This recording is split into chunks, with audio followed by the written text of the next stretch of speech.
Blackstone Publishing and Highlights for Children present All About World Cultures and All About World History collection. 12 o'clock and all's well. Shire reeves to sheriffs. For 1,000 years, they've kept the peace. By David R. Smith.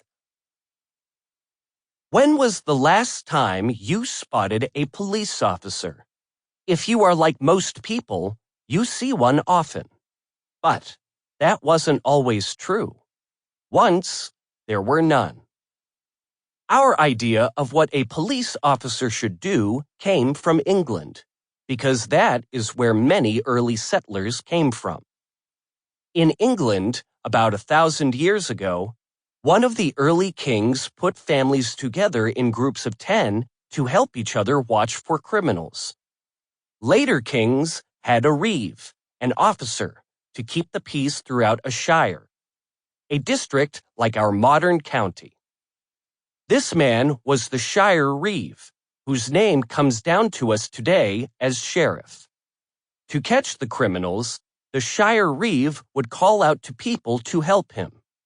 These helpers were called the posse, which is where the posses of the Old West came from. In 1066, England was conquered by the Normans, who set about organizing their new land. They had a man from each of those groups of 10 families report suspicious goings-on in the local shire reeve. This man became known as a constable. Then, by about 1300, some 700 years ago, towns in England had the beginnings of police departments. Every adult male had to serve his town as watchman. The constable kept the lists of men available for call-out. But these watchmen were not paid, and they worked only at night. They walked around the towns, making sure everything was all right. And every hour, they called out the time and "all is well" in a loud voice. After the year 1750, thousands of families began moving into towns in England to look for work in factories.